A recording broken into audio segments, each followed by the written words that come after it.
Good afternoon, sir. Good afternoon बेटा.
Hello, good evening all of you. Last class जो हमारी थी उसमें हमने वेव ऑप्टिक्स का रिवीजन किया था यंग्स डबल स्लिट तक. यंग्स डबल स्लिट के कुछ क्वेश्चंस को हमें आगे कंटिन्यू करना है.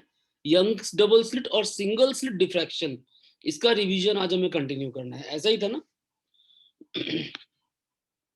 और इन बिटवीन मैंने आपको जो आपके फर्स्ट बुक के पेंडिंग चैप्टर्स थे उनका रिवीजन स्लाइड्स पब्लिश की थी, वो आपने कंप्लीट की होंगी.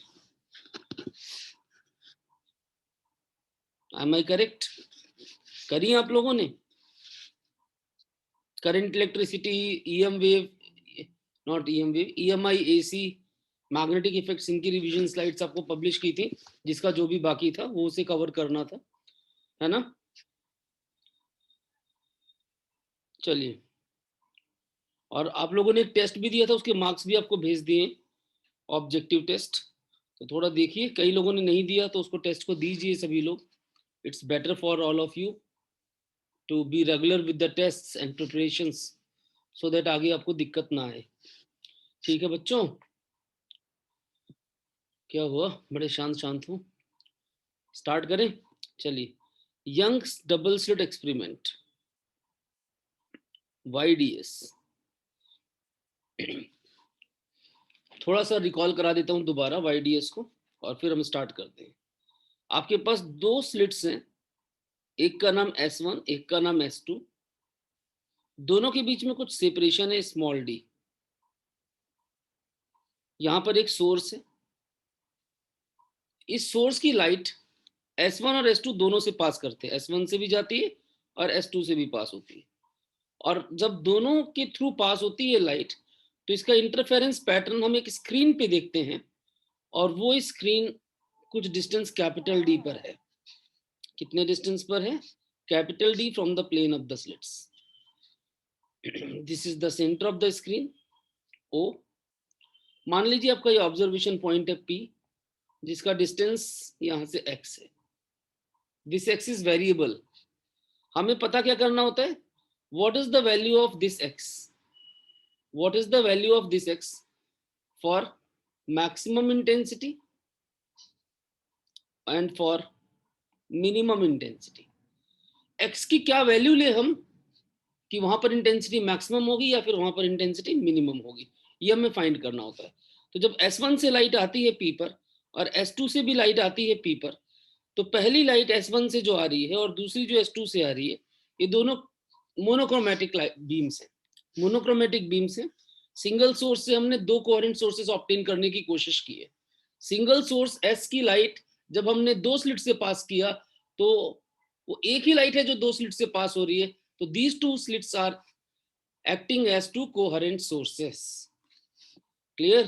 तो जब हम यहाँ पर दोनों लाइट जो ट्रेवल कर रही S1 से P और S2 से P, उनके पाथ का अंतर निकालते हैं, पाथ डिफरेंस. क्या निकालते हैं? Path difference. तो path difference in the path of light traveled from S1 to P and from S2 to P, that comes out as S2P minus S1P, and on calculation we get it x small d by capital D.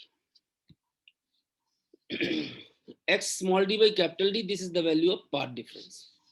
और अगर हम चाहते हैं कि maximum और minima की position कहां पर है, तो मैक्सिमा के लिए इस पाथ डिफरेंस को n लैम्डा से कंपेयर कर देते हैं और मिनिमा के लिए 2n-1 लैम्डा बाई 2 से कंपेयर कर देते हैं। जब हम ऐसा करते हैं तो हमें मैक्सिमा और मिनिमा की पोजीशन पता चल जाती है कि where will we get maximum intensity and at what points we will get minimum intensity. तो ऐसा करने पर मैक्सिमा की पोजीशन आती है n lambda capital D by D। n is 1 2 3 4, इन जगहों पर मैक्सिमम इंटेंसिटी आएगी। 1 lambda D by D, 2 lambda D by D, 3 lambda D by D। और मिनिमा के लिए बच्चों, मिनिमा के लिए अगर आप देखेंगे तो आपके पास यहाँ पर x nth की पोजीशन आएगी 2n-1 lambda D by 2D। This is the position of minima. कहां पर मैक्सिमा बनेगा और कहां पर मिनिमा बनेगा वो आपने फाइंड आउट कर लिया। अप टू दिस पॉइंट किसी को डाउट है तो आप मुझसे पूछ सकते हैं। देख लीजिए एक बार पढ़ के, ध्यान से फोकस करिए, कोई भी डाउट है पूछिए।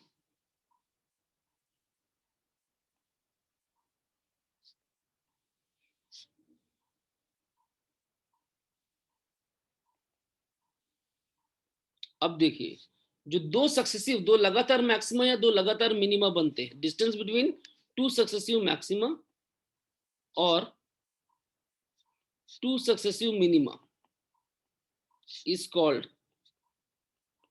क्या बोलते हैं इसको,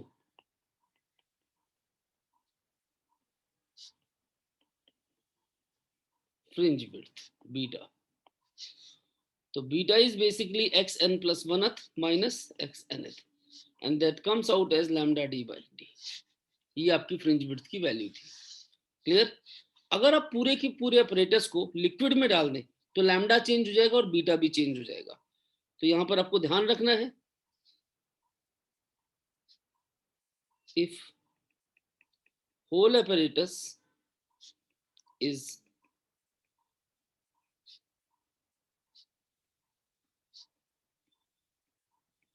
immersed in a liquid, then lambda changes as lambda by mu, और ऐसी कंडीशन पर बीटा जो होगा that will also be beta by mu. और क्योंकि refractive index is greater than 1, therefore जो फ्रिंज विड्थ है that will be decreased, it will be less.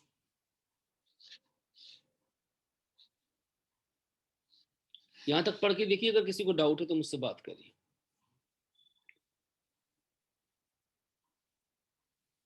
Go through it fast, everyone. किसको किसको यहां तक क्लियर है? Raise your hands.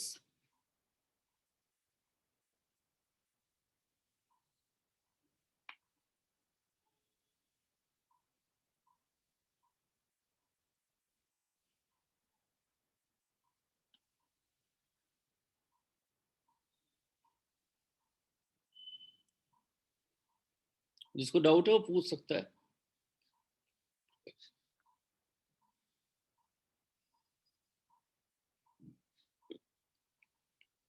चलिए, वेरी गुड, सबको क्लियर है। देख लीजिए एक बार ध्यान से। अब हम इसमें कुछ क्वेश्चंस करते हैं।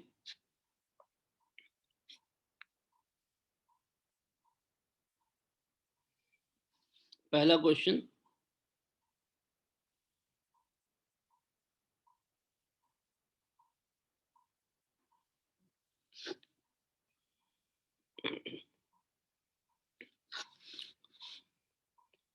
इन वाईडीएस एक्सपेरिमेंट, ये क्वेश्चन लिख लीजिए आप लोग साथ साथ।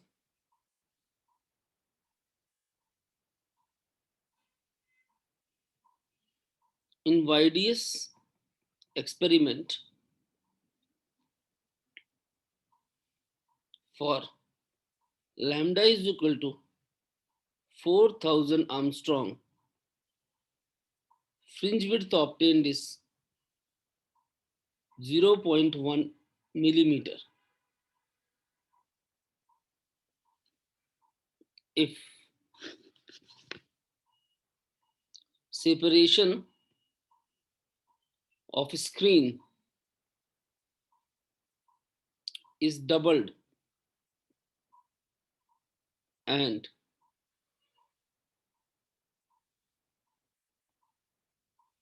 wavelength of 6000 Armstrong is used, find new fringe width. निकालिए and write your answer in the comment box.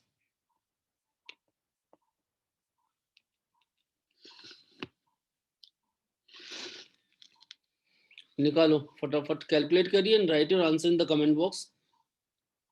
जल्दी. I hope you remember the formula. कौन सा फॉर्मूला हम यूज करते हैं फ्रिंज विड्थ के लिए, याद है आपको?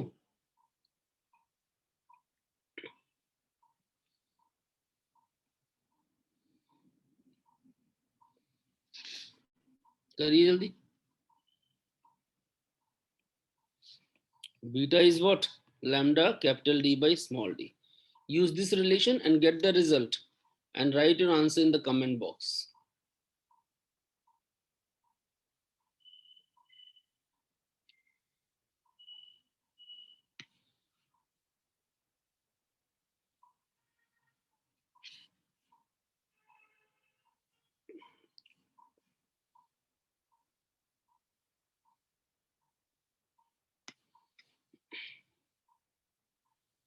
हो रहा है बच्चों?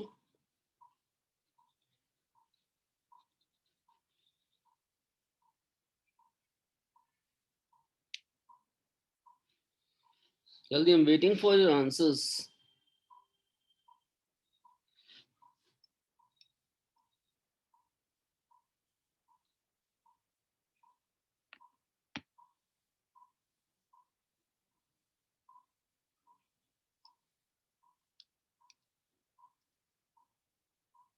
Be fast everyone. जल्दी करो, अभी एक ही आंसर आया है. Only one answer I have received yet.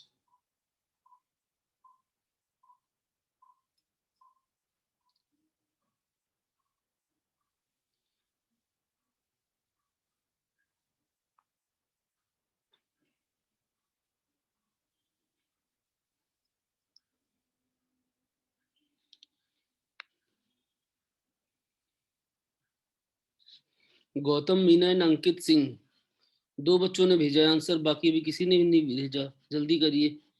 कितना दिया हुआ है? 0.3 मिलीमीटर. चलिए बाकी लोग भी सॉल्व करिए.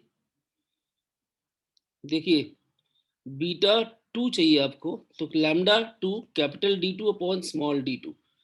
आपको पता है लैम्डा 2 जो है यहाँ पर चेंज क्या हो रहा है? लैम्डा 2 कितना है? 6000 आर्मस्ट्रॉन्ग, और D2 कितना है? That is twice of D1, और small d2 is same as D1. यहाँ पर क्या था? 4000 आर्मस्ट्रॉन्ग और D1 बाई D सेम. तो अगर आप बीटा 2 अपॉन बीटा 1 कर दें तो that is 6000 into 2 upon 4000. Check करिए, दोनों को डिवाइड करिए, आएगा capital D small D Armstrong, cut जाएगा. 6000 इंटू 2 यानी 12000 अपॉन 4000, दैट इज 3. यही आ रहा है. तो कहने का मतलब हुआ बीटा 2 की जो value I that is 3 times beta 1 यानी 0.3 millimetre. Is that okay? Have a look. दो लोगों ने जो आंसर भेजा था दैट वाज वेरी करेक्ट. दो ने और भेज दिया, एकता एंड प्रियंका. चारों का सही है बेटा. बाकी लोगों को भी समझ में आया? एक बार चेक कर लीजिए. अगर किसी को डाउट है तो मुझसे बात करिए. और किसको किसको क्लियर है please raise your hands so that we move on to the next question.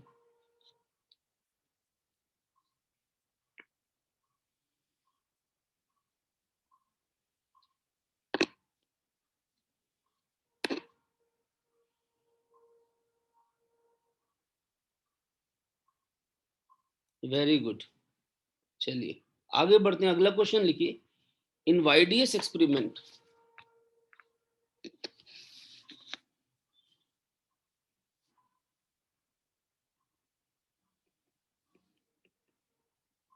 लिख लीजिए इस क्वेश्चन को।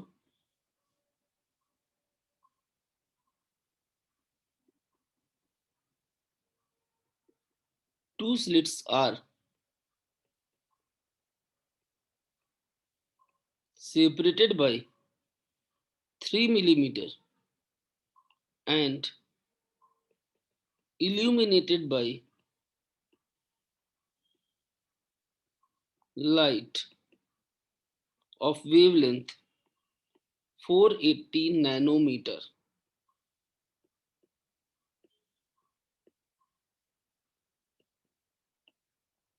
जो स्क्रीन का डिस्टेंस है वो 2 मीटर है। Screen is at 2 metre from plane of slits. Screen जो है that is at 2 metre from the plane of the slits. ये क्वेश्चन में दिया हुआ है। कह रहे कैलकुलेट द सेपरेशन, फाइंड या calculate the separation between eighth bright and third dark fringe.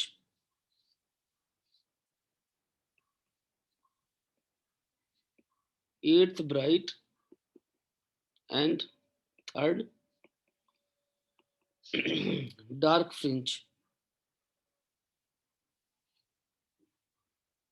observed with respect to the central bright fringe. ये question है आपके पास। क्वेश्चन में एक बार समझा देता हूँ। जो सेंट्रल ब्राइट है ओ, इसके रिस्पेक्ट में जो एट्थ ब्राइट है, एट्थ ब्राइट और जो थर्ड डार्क है, इनके बीच का डिस्टेंस पूछा हुआ है। What is this distance between the eighth bright, 8b, b for bright and d for dark? इनके बीच का डिस्टेंस पूछा हुआ है। With respect to the central मतलब सेंट्रल के रिस्पेक्ट में। क्लियर? चलिए करिए, इन दोनों के बीच का डिस्टेंस निकालिए। सभी लोग जल्दी कैलकुलेट करिए, और अगर कहीं डाउट है तो बात करिए।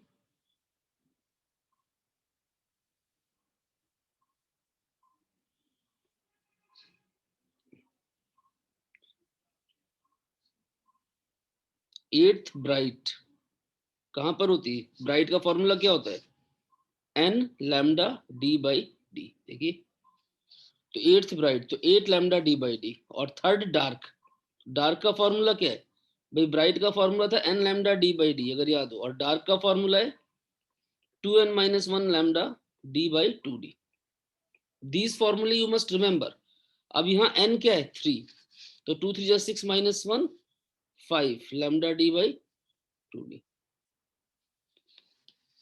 ध्यान दीजिएगा, ये है ब्राइट और ये है आपकी डार्क। तो फॉर्मूले ध्यान से रखने, दोनों का डिफरेंस चाहिए। तो 8 - 5/2 lambda D by small d is out. जो दोनों का डिफरेंस आएगा x8b -x3d, तो कितना आ रहा है? 16 - 5 that is 11/2 lambda D by small D. Now rest, इनकी वैल्यूज को यहाँ पुट कर दीजिए। 11/2 लैम्डा कितना दिया हुआ है क्वेश्चन में? 480 नैनो यानी 10⁻⁹। Capital D is 2 metre and small d is 3 millimetre. Milli का 10⁻⁻3 सॉल्व कर लीजिए और आंसर निकाल लीजिए। You should get 1.76 millimetre. Check करिए इस क्वेश्चन, ध्यान से देखिए, पढ़ के देखिए, कोई भी डाउट है दोबारा पूछिए।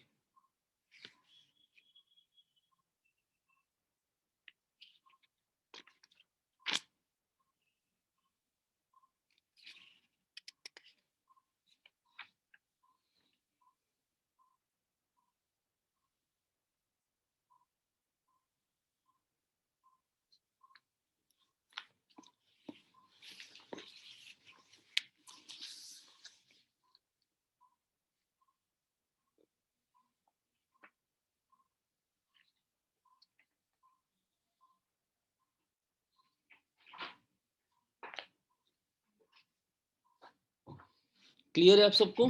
किसी को डाउट हो तो बात करिए बेटा, किसी को भी डाउट हो तो।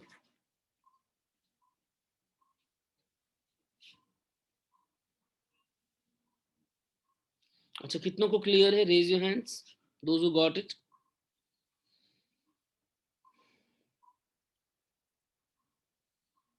Those who got it, raise your hands please. ठीक है, वेरी गुड। चलिए आगे बढ़ते हम। Let us move on to the next portion, single slit diffraction.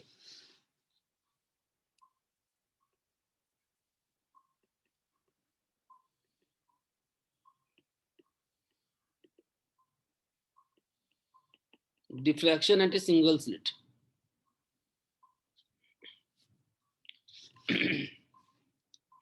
अगर मैं आपसे वन वर्ड में पूछूं, वन वर्ड में डिफ्रैक्शन का मतलब क्या होता है, तो क्या बोलेंगे? एक लाइन में आंसर दीजिए। Bending of light round what? Round the corners of N obstacle.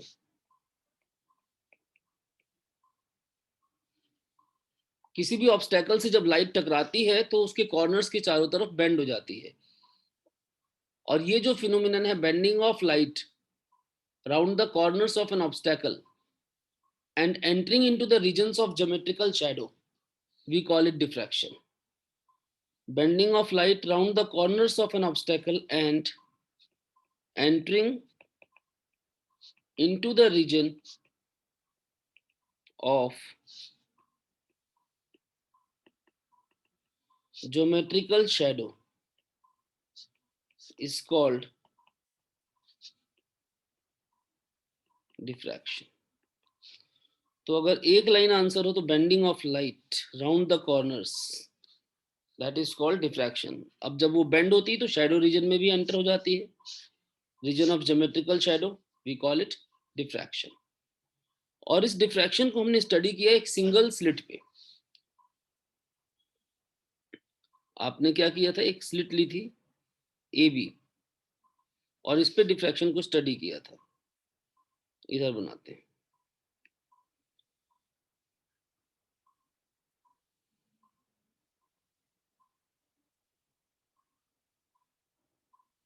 मान लेते हैं छोटी सी स्लिट है, होल है छोटा सा, इसका नाम है ए बी।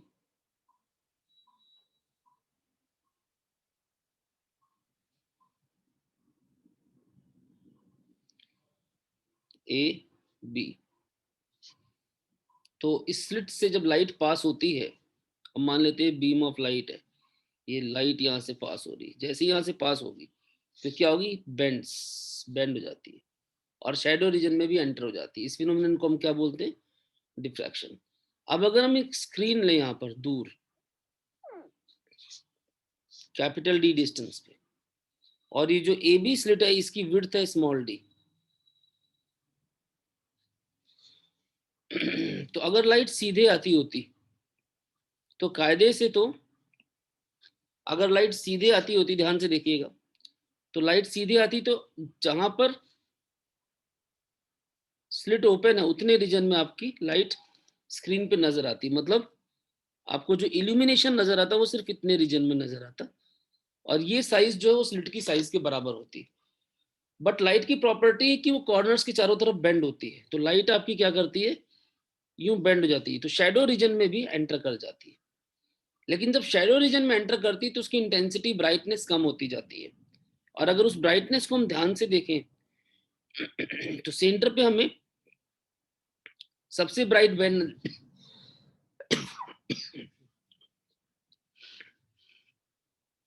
सेंटर पे हमें सबसे ब्राइट बैंड नजर आती है, और उसके साइड में जो बैंड्स हैं उनकी इंटेंसिटी कम होती जाती है और विड्थ भी कम होती जाती है। डिफ्रैक्शन में इंटेंसिटी भी कम होती जाती है और विड्थ भी कम होती जाती है। जो सेंट्रल ब्राइट बैंड होती है इसकी width beta not, that is 2y, अगर साइड फ्रिंजेस y y पे है तो साइड फ्रिंजेस से डबल होती है इसकी विड्थ। याद है आपको?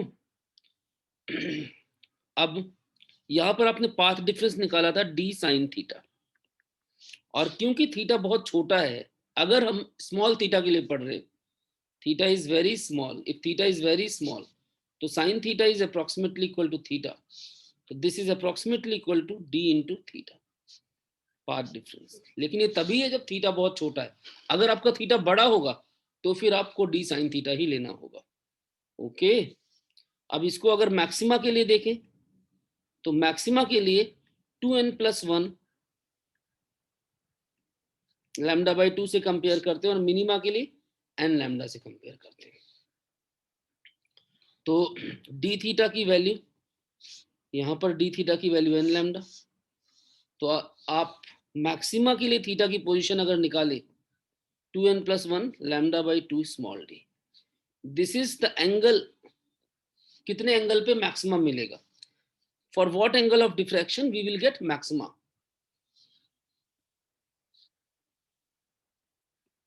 For this angular angle of diffraction we get maximum. यहां पर n की वैल्यू 0 से स्टार्ट होगी, 1 2 3 एंड सो, और यहां देखेंगे दूसरे वाले कॉलम में तो D theta is n lambda, तो थीटा की वैल्यू आ गई n lambda by small D. This is angular position for nth minima, किसके लिए, मिनिमा के लिए। क्लियर, कहां कहां आपको मिनिमा मिलेगा। तो अगर हम यहां देखें फर्स्ट मिनिमा की बात, किसकी बात करें, फॉर फर्स्ट मिनिमा, थीटा की वैल्यू हो गई n is 1 lambda by small D. और अगर हम यहाँ पर फिगर को देखें, ये देखिए सेंटर है ये, और ये आपका मान लीजिए थीटा है, this is theta, this is Y and this is capital D, यहां से यहां तक का डिस्टेंस कैपिटल डी। तो आप देखिए तो tan theta is approximately theta for small angles and that is Y by capital D. तो ज्योमेट्रिकली हमारे पास थीटा की value Y by capital D आती है और conceptually lambda by small D आती है। हम दोनों को कंपेयर करते हैं तो y की वैल्यू आ जाती है lambda D by small D, और जो बीटा नॉट है central maxima that is 2y, that becomes this much. This is the angular position of nth maxima. So this is the angular position of nth maxima, this one, and this is angular position of nth minima. First minima के लिए मैंने conceptually निकाला, फिर geometrically निकाला, फिर दोनों को compare कर दिया, और कंपेयर करने से मेरे पास एक तो y की वैल्यू आई और एक बीटा नॉट की value I.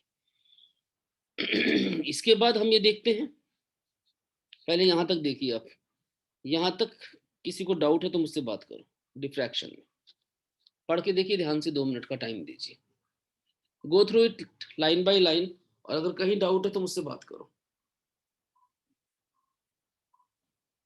Talk to me if there is any problem.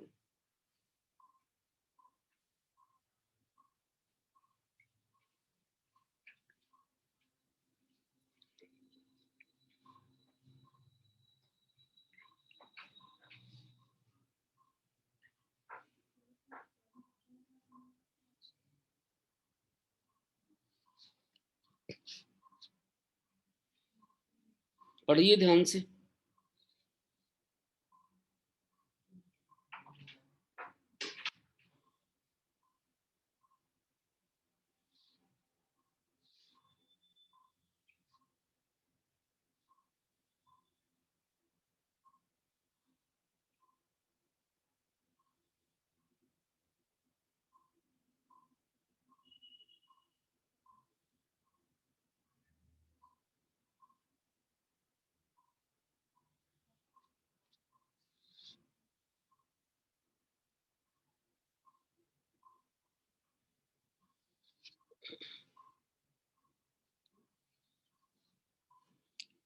Clear है सबको बेटा, कोई कुछ पूछना चाहता है यहां तक, एनीवन, कोई कुछ पूछना चाहता है?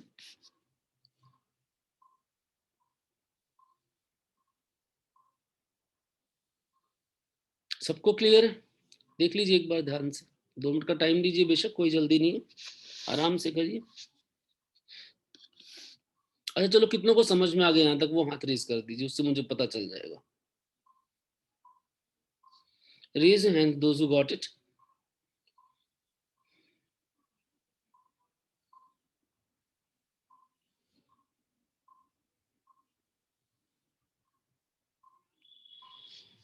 Very good. All of you got it. It's very good. Now, the one thing that I want to explain again, हाथ डाउन कर लीजिए, lower your hands. Lower your hands, everyone.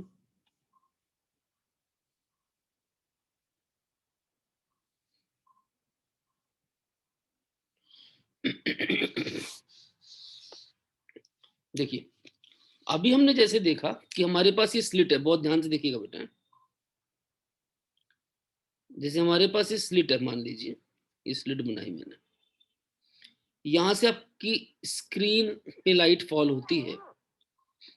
ये अभी आपने देखा था कि लाइट यूं जा रही है और स्क्रीन पे फॉल हो रही है। अगर बेंडिंग ना होती तो ये था आपका रीजन ऑफ इल्यूमिनेशन। यहाँ पर स्प्रेडिंग कितनी है, कितना फैली, आप ध्यान से देखो, ये स्मॉल डी है और ये भी स्मॉल डी है, मतलब spreading is 0, no spread. Are you getting? लेकिन क्योंकि लाइट बेंड होती है तो नो स्प्रेड वाला तो चक्कर ही नहीं है, लाइट बेंड होती है यूं। तो आपके पास ये जो पोर्शन हुआ सेंटर से आप देखें तो this is the spreading Y. Clear? Spreading हो रही है अब, तो नो स्प्रेड। एक मिनट, अगर डिफ्लेक्शन नहीं होता तो there was no spread, but due to deflection there is some spreading. Centre से मैंने डिस्टेंस नापा आपका स्प्रेडिंग का y, this is the distance y। अब देखिए मैं समझाना क्या चाहता हूँ, ये तो हमें मालूम है पहले से, मैं एक्स्ट्रा क्या बता रहा हूँ। कैपिटल डी है। अगर आप इस स्क्रीन को और दूर रख दें, अगर आप स्क्रीन को और दूर रख दें तो आप देखेंगे ये जो स्प्रेडिंग है इसकी वैल्यू ज्यादा हो जाएगी, और दूर रख दें तो स्प्रेडिंग की वैल्यू और ज्यादा हो जाएगी। As the separation of the screen from the plane of slits increases, this spreading will go on increasing. देखिए इसी लाइन पे चलता हूं मैं, ये आपके पास अगर आप देखें तो यहाँ तो पूरा लाइट फील्ड है, एक कॉलम मैंने बना दिया, ये पोर्शन हो गया। तो अब आप अगर देखें ध्यान से तो यहाँ पर y की वैल्यू ये थी, यहाँ देखें तो y की वैल्यू ज्यादा हो गई और यहाँ y की वैल्यू और ज्यादा हो गई। आप देखें तो स्प्रेडिंग इंक्रीज होती जा रही है, आप कैपिटल डी बढ़ाते जा रहे हैं और स्प्रेडिंग बढ़ती जा रही है। तो अगर हम कैपिटल डी को कम कर दें तो स्प्रेडिंग कम होगी। तो क्वेश्चन आता है कैपिटल डी की वैल्यू कितनी रखें ताकि y की value is just equal to small D, it is not greater than small D. तो मिनिमम डिस्टेंस क्या हो स्क्रीन का, minimum distance of screen from plane of slits up to which spreading is negligible, spread is negligible, या फिर हम बोल सकते हैं we can ignore the spreading।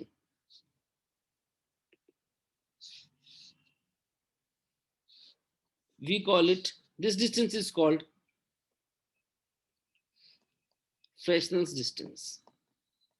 और इस डिस्टेंस तक हम स्प्रेडिंग को इग्नोर कर सकते हैं। And one more point, only up to this distance, only up to Fresnel's distance, only up to Fresnel's distance, ray optics holds good। Ray optics is a good approximation of wave optics।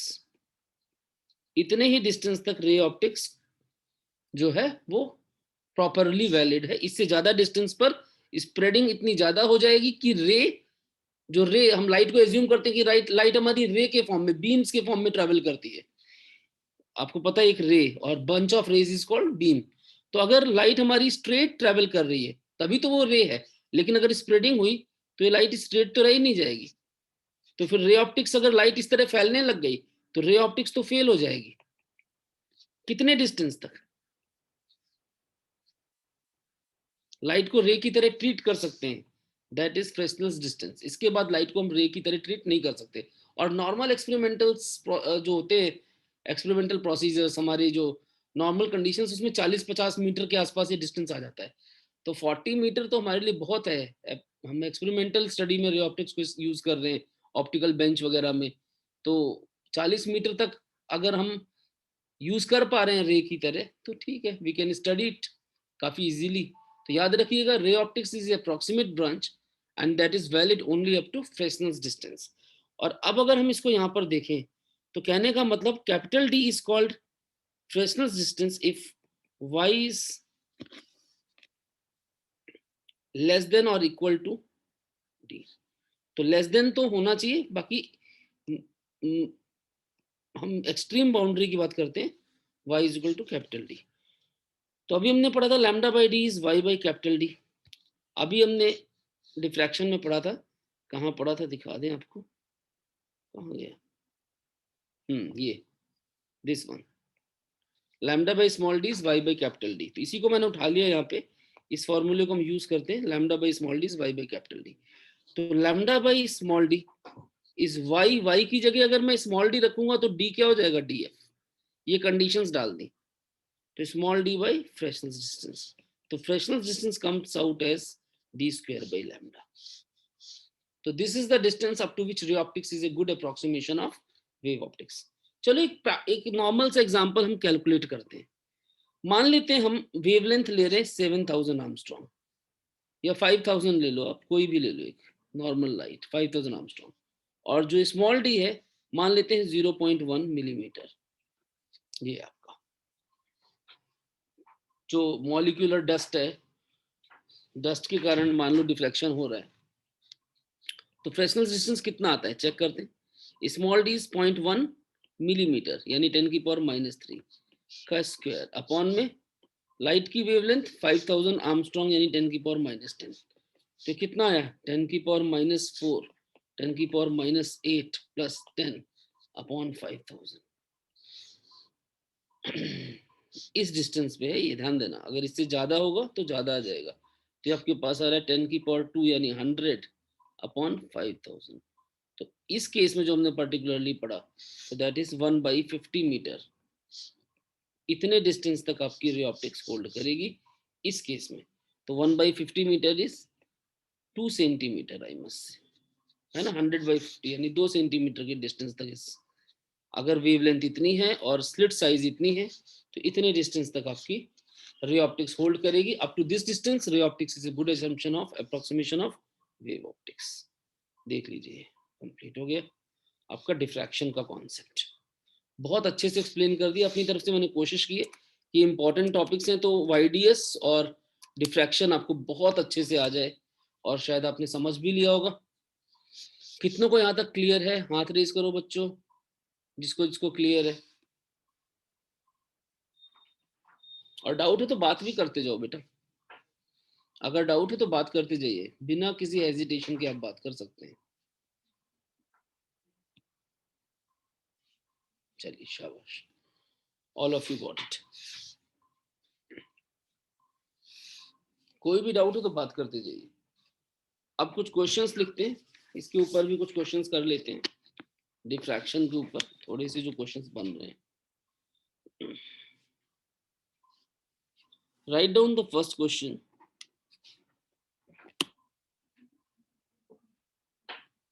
For wavelength of 600 nanometer and slit size small d 1.2 micrometer, calculate angular position of first maximum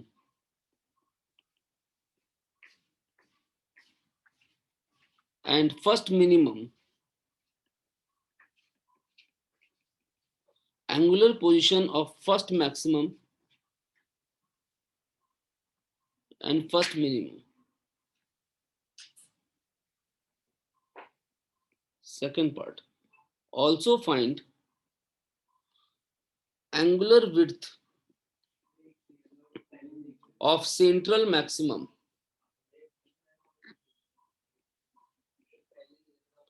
angular width of central maximum भी find करो।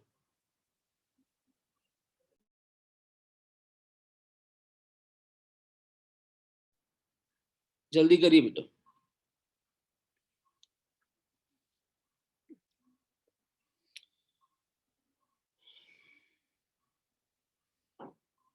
आपको पता है path difference होता है D sine theta, और इसकी value minimum के लिए एन लैम्डा होती है और मैक्सिमम के लिए 2n+1 λ/2 होती है। तो इसने क्या पूछा है, सबसे पहले आपसे एंगुलर पोजीशन, तो D sine theta is n lambda. ध्यान से देखिए, मिनिमम के लिए निकाल रहे हैं पहले।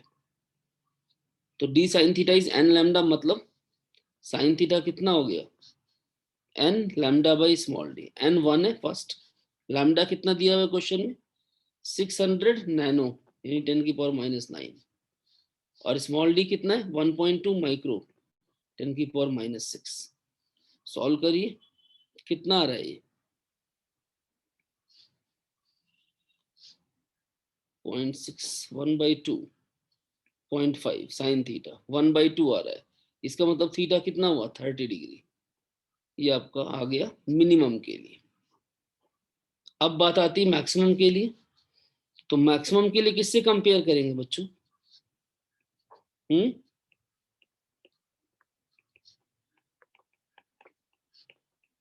2n+1 λ/2 से। तो साइन थीटा की वैल्यू क्या आ गई, n1 रखिए, 2+1 3/2 λ/स्मॉल डी। 3/2 लैम्डा कितना है 600 10⁻⁹, और स्मॉल डी इज 1.2 10⁻�6। तो आ गया आपके पास 3/4।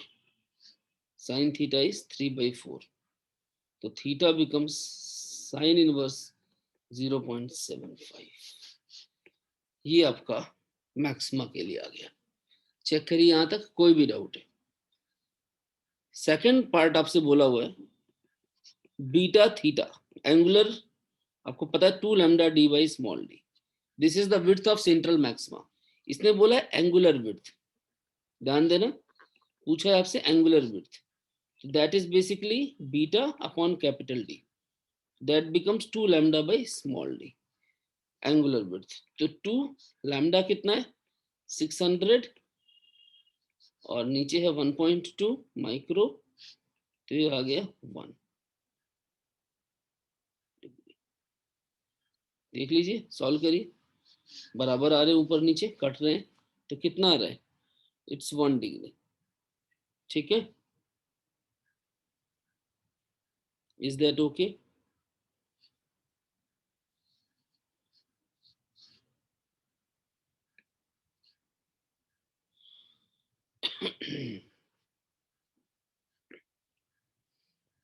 चेक कर लीजिए जल्दी से, कोई भी डाउट हो तो बात करिए।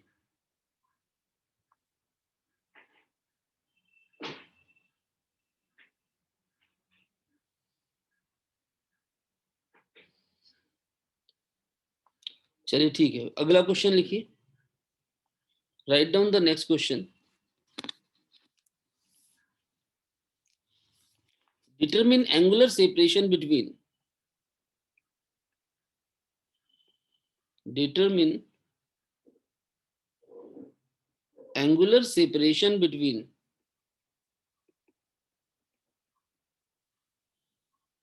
central maximum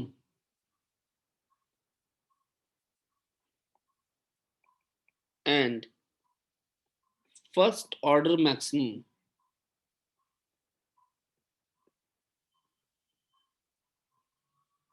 of diffraction pattern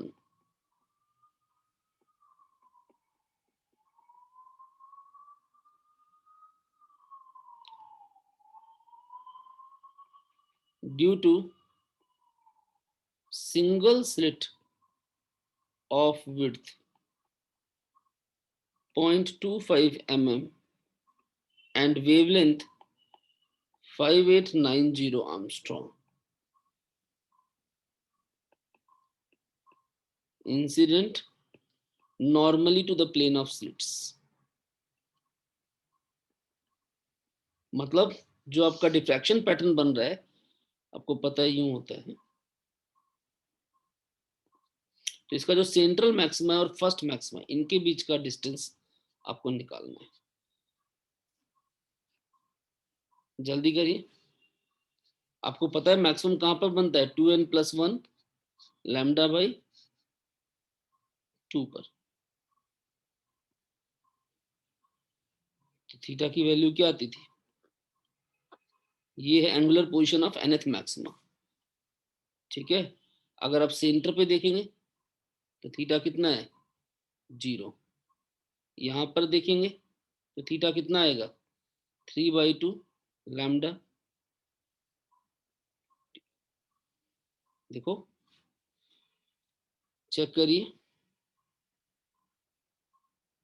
आपके पास जो फर्स्ट मैक्सिमा आ रहा है, n को 1 रखेंगे तो कितना आएगा? 3/2 λ/d। तो इनके बीच का गैप, ये गैप आपसे पूछा हुआ है, ये गैप। तो व्हाट इज दिस गैप? अगर आप ध्यान से देखें तो ये गैप कितना है आपका? This gap is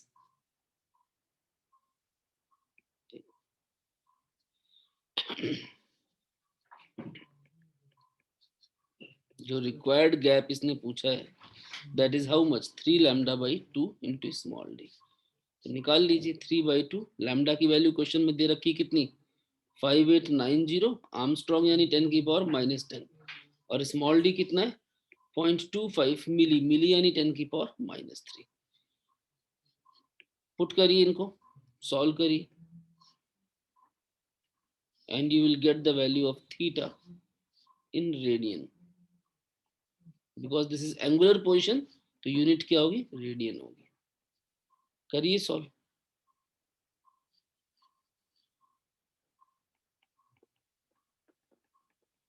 and you will get this answer.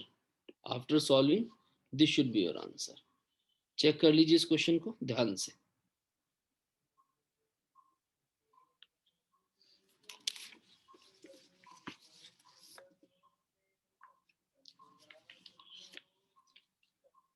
कितनों को क्लियर है यहाँ तक? Raise your hands those who got it. और जिसको डाउट है वो बात करते जाइए बेटा।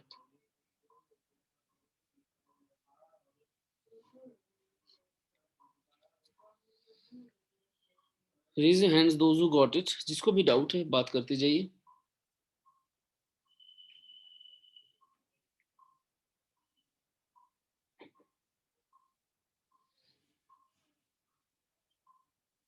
I think it's clear to all of you. Let us move on to the next question.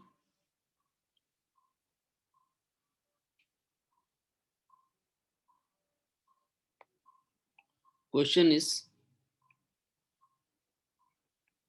for what distance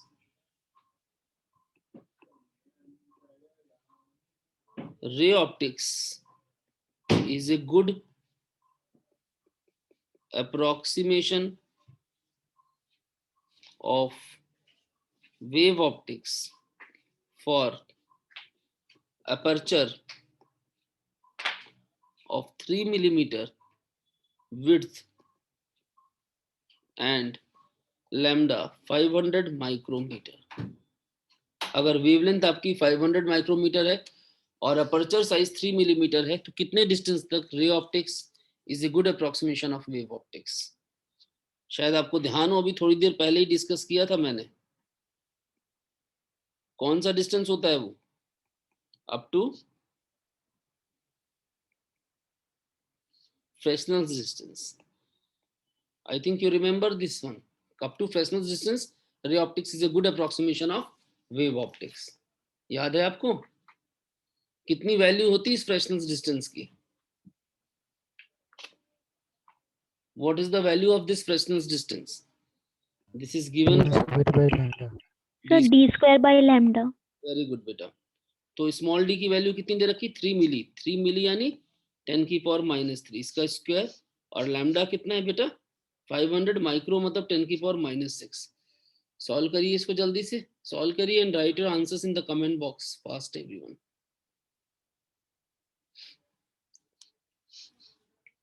कर सकते हैं? 9 × 10⁻⁻6 अपॉन 5 × 10⁻⁻4। तो इसको करेंगे तो ये 10⁻⁻2 पर बचेगा 9/5, तो 1.40 यानी 8 into 10⁻⁻2 metre.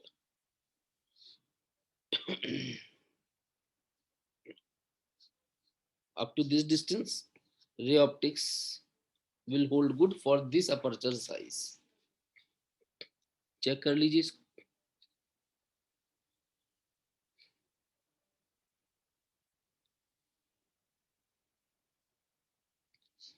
Is that clear to all of you? किसी को भी डाउट हो तो बात कर लीजिए. तो ये वो डिस्टेंस है जहां तक रे optics is a good approximation of wave optics. तो यहाँ पर हमारा वेव ऑप्टिक्स का जो रिवीजन पार्ट था वो कंप्लीट हो गया. आप लोगों ने अपनी कॉपी भी अच्छे से पढ़ी होगी, लेक्चर नोट्स ध्यान दीजिएगा, उनको लर्न कर लीजिए अच्छे से. जो डेरिवेशंस हैं हमें ऐसा लगता है कई बार कि हमें आती है, हम जब तक 2-3 बार लिख के नहीं देख लेंगे ना तो कभी भी कॉन्फिडेंट नहीं हो सकते आप कि आप एग्जाम में बिल्कुल सही लिख के आ जाओगे बिना गलती के. तो ये याद रखिए कि 1-2 बार डेरिवेशंस को लिख करके 15-20 दिन के अंदर चेक कर लिया करिए. एक सीक्वेंस और पैटर्न बना लीजिए चैप्टर्स का, कि जैसे मैंने 3-3 चैप्टर के ग्रुप, अब वो टाइम नहीं, एक चैप्टर आपने खत्म कर लिए होंगे अच्छे से. जिसने नहीं किए तो पहले तो एक चैप्टर ही खत्म करने, उसके बाद 3-3 4-4 चैप्टर का ग्रुप. तो उससे क्या होगा, आपका जो पूरी फिजिक्स है वो अगर आपने 3-3 चैप्टर के ग्रुप बनाए तो 4-5 पार्ट्स में डिवाइड हो जाएगी.